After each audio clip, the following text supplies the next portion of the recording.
Hello, greetings. Last week, one of my mentee told me that, Mom, I think it's better everybody marries their temperament because I noticed that if a temperament ends up with another, there's always a problem. And as you've seen with the other temperaments who marry themselves, we are going to come to the male. Though they will have familiarity and similar things, they will always also have negatives. So every temperament, either they are the same, they are opposite, there will be difficulties in that relationship, which should be well managed. What happens when a melancholy marries another melancholy? For their positive, they say they are naturally compatible and they have strong mutual attraction from the first meetings. They are most likely to marry and less likely to divorce. They are both calm, relaxed, and they enjoy socializing with their community. They love building community and maintaining close friendship. Remember, males don't have many friends. Once a melancholy spouse has a friend, that friend is usually shared by both of them because they have few friends and they share their friends. So they have highly effective they are highly effective working together as a team, and they are focused.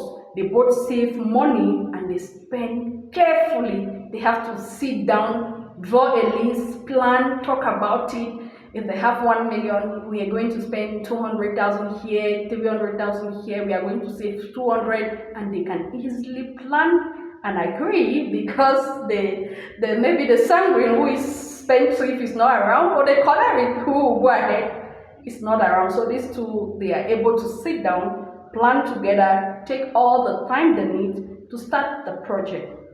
So they share the same traditional value, loyalty, they are devoted to the family, they are committed to stability and maintain family harmony.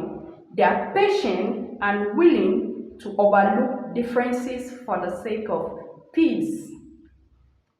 That sounds like they are a perfect match. They also have problems like the other temperament. Like, as for their negative, they are both rigid with their ideas about what is wrong or right. It's like there's a fixed way of dry cleaning, a fixed way of sleeping, a fixed way, and they have this fixed traditional way based on how they were raised. So it's not unlikely for a male to be telling another person, this is not how they eat, this is not how they sleep, this is not how they dry clean, this is not how they brush the tooth. And I remember one of their recent fights with other temperament, like, this is not how you press the toothpaste. You start from the bottom and you press it slowly to the top.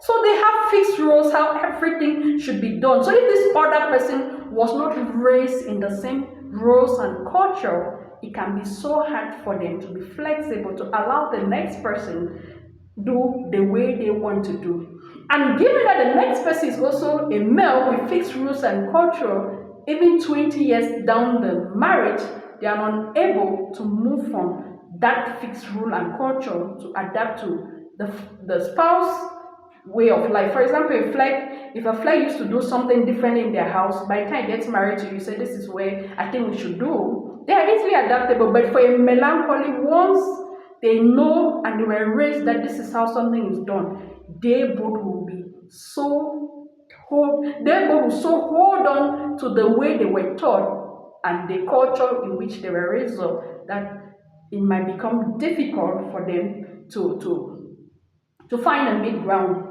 within it. So they are easy to argue over trivial matters like household routines. So they risk becoming overly set in their ways of doing things, especially in later life. After years of marriage, they still hold on to, this is how my mother and my father taught me.